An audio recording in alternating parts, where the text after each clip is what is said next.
어제 애틀란타에서 연쇄 총격으로 인해 한인 4명을 포함해서 8명이 숨지는 사건이 발생했는데요. 용의자는 살인, 상해 혐의로 기소가 됐고 경찰은 범행 동기로 성중독 가능성을 제기했습니다. 네, LA 한인회가 성명을 내고 이를 비판했습니다. 현지 연결해서 자세한 이야기 들어보겠습니다. 제임스 한 LA 한인회장 연결돼 있습니다. 회장님 나와 계시죠?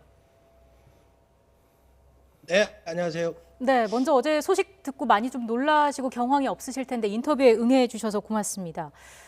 애틀란타 총격 사건 용의자가 비교적 빠르게 잡혔습니다. 애초에 인종 혐오 범죄 가능성에 무게가 실렸는데 살인 상해 혐의로 기소가 됐다고요. 네, 이번 총격 사건의 용의자인 로버트 에런 랑은 사건이 있던 16일 날 저녁 8시 반에 체포되었는데요. 네. 총기 사용으로 인한 폭행과 살인이고 아직까지는 증오범죄 혐의는 없습니다. 그렇군요. 자, 이 용의자가 아시아계 업소를 노렸고 또 본인 SNS에 중국에 대한 분노로 가득 찬 글을 올리기도 했는데 말이죠. 그런데 현지 경찰이 증오범죄를 판단하기는 이르다 하는 입장을 보였다고 하는데 글쎄요, 어떻게 생각하세요? 네, 사건이 발생한 애틀란타 지역의 피해 업소들은 약 2km 내에 여러 스파가 있다고 알려졌는데요. 네. 용의자는 그중 아시안이 운영하는 3곳에서 스파를 선택했습니다. 또한 그의 소셜미디어에서도 중국인을 비판하는 메시지가 발견되어 증오범죄의 가능성이 높지만 용의자는 증오범죄라는 말을 아직 하지 않고 있습니다. 이게 용의자 또한 아시아인에 대한 혐오 범죄 혐의는 아니다. 이렇게 완전히 부인을 하고 있는 거죠. 네, 그렇게 맞습니다. 자, 그 증오범죄가 아니다라고 분명히 자기가 얘기를 했고 대신에 다시 자신의 성중독이 이 사건의 원인이다 이렇게 얘기를 하고 있는데 이게 사실 사건의 본질을 흐리는 게 아닌가 조금 저희는 좀 의아하게 생각하고 있거든요. 네, 그렇게 판단하셔도 될 것 같은데요. 이곳 캘리포니아도 그렇고 조지아주에서도 증오범죄는 최소 2년의 형이 결정됩니다. 네. 그렇기 때문에 증오범죄 이야기는 하지 않고 있는 것으로 생각됩니다. 예. 자, 이와 관련해서 LA 한인회가 용의자를 살인 상해 혐의로 기소한 것에 대해서 강하게 비판하는 내용의 성명을 냈습니다. 이번 사건을 바라보는 한인회의 입장 구체적으로 좀 전해 주시죠. 네, 지난해 코로나 사태가 처음 시작됐을 때부터 아시안들을 향한 증오범죄가 더 많아지고 있습니다. 여러 뉴스들에 보도된 것처럼 지난 1년 동안 약 3,800건의 증오범죄가 보고되었고 네. 중국에 이어 한인이 2번째로 많은 피해를 당하고 있습니다. 이번 아틀란타 총격 사건도 마찬가지로 아시안이 운영하는 3곳의 비즈니스를 타겟 대상으로 삼았고 용의자인 로버트 에런 랑의 소셜미디어에서도 중국인을 비판하는 메시지가 발견된 것처럼 이번 사건은 단순한 총격 사건이 아닌 증오범죄로 이번 사건을 수사할 것으로 요구하고 있습니다. 네. LA 한인회에서는 이번 사건을 조금 주의 깊게 바라보고 계신 것 같은데 말이죠. LA에서 지난 1992년에 LA 폭동 당시에 우리 한인들이 큰 피해를 당하지 않았습니까? 같은 맥락에서 혹시 언론을 통해서 왜곡된 보도가 나가는 것에 대해서 좀 걱정하고 계시는 거죠?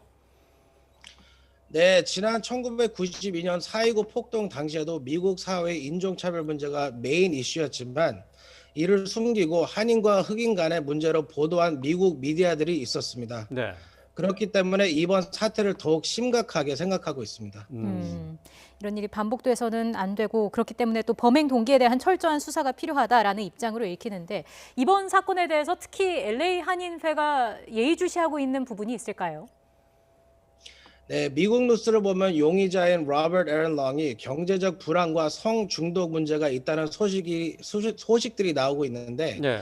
이런 문제들이 증오범죄를 피해갈까 걱정하고 있습니다. 그렇군요. 자, 지금 최근에 이 코로나19가 1년씩 계속되면서 이 코로나19에 대한 분노가 중국인들을 향하고 있는데 여기에 이 아시안들, 우리 한국인들도 같이 이 범죄에 희생되고 있지 않습니까? 지금 LA에서도 그런 범죄가 좀 몇 건 있었죠? 네네, 그렇습니다. 예. 네, 최근에 보면은 2월 말인가요? 20대 청년이 크게 다친 것으로 나왔는데 그 뭐 LA에 계신 분들 특히 교민들이 좀 불안해하실 것 같아요. 네네, 많이 불안함을 느끼고 있습니다, 지금. 지금 뭐 한국계 미국 연방 하원 의원들도 경찰의 초동 수사 결과 비판하고 이번 사건을 이 증오 범죄로 다룰 것을 촉구했다는 내용을 들었습니다. 이 부분도 좀 설명을 해주실까요? 네, 사건이 알려진 직후 영킴, 미셸 파크 스틸, 앤디 김, 메릴린 스트리클린 한인 연방 하원 의원들과 여러 정치인들도 이번 사건을 증오범죄로 수사할 것으로 요구하셨습니다. 그렇군요. 자, 지금 이 한인회에서는 글쎄 이제 그곳에 계신 이제 교민들의 안전이 아무래도 조금 걱정이 되실 것 같은데 현지에서 느끼시기에 그냥 뭐 밤에 늦게 길거리를 다니는 것이나 이런 것에 좀 불안감을 느끼십니까? 어떻습니까? 네네, 맞습니다. 여러 증오범죄 데이터를 따르면 2019년도와 비교해 증오범죄가 149%더 많이 발생했습니다. 그리고 증오범죄 이슈가 부각되면서 더 많은 신고가 발생하고 있고 한인 커뮤니티에서도 불안감도 올라가고 있습니다. 이게 왜 이렇게 이런 증오 범죄가 늘어나는지 이게 좀 궁금한데 단순히 코로나19 영향이라고 봐야 합니까? 아니면 좀 다른 요인도 있을까요? 네, 다른 요인도 있는 것 같습니다. 네. 어떤 게 있죠?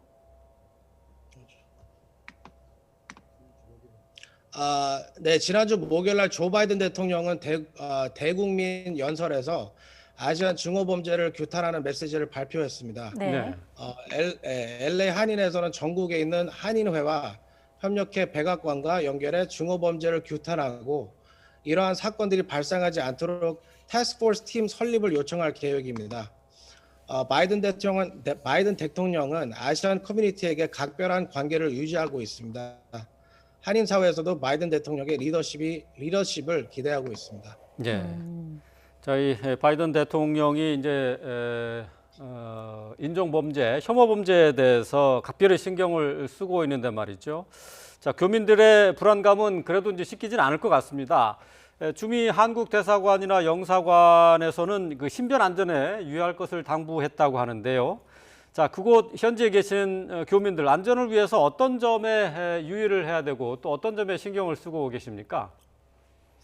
네, 지금 그 웹사이트들에 보면은 지금 대사관, 영사관에서는 기본적인 범죄 예방 메시지가 나와 있습니다.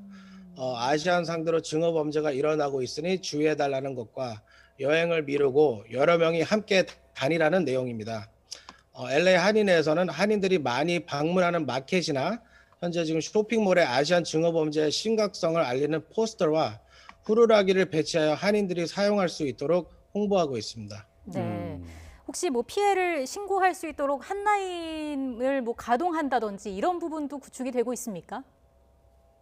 네, 지금 저희가 이제 앞으로 좀 진행 중이지만 지금 현재 그 주 하원 쪽에 그러니까 주정부 쪽에서는 그런 핫라인이 지금 셋업이 돼 있습니다, 현재. 그렇군요. 자, 일단은 지금 아틀란타에서 모두 8명이 희생된 가운데 이 가운데 6명이 모두 아시안계 사람들이 희생을 당한 것으로 돼 있어요. 자, 그 현장에서는 미국 경찰에서는 지금 이것이 이제 인종 혐오 범죄가 아니다라고 얘기를 하고 있고 개인적인 성 중독에 의한 범죄로 지금 보고는 있기는 하지만은 글쎄요. 지금 뭐 저희가 지켜보기로는 아무래도 좀 혐오 범죄가 아닌가 하는 의심을 지울 수가 없는데 현재 계신 미국 우리 한인 분들께서 특별히 더 안전에 유의를 하셔야 될 것 같습니다.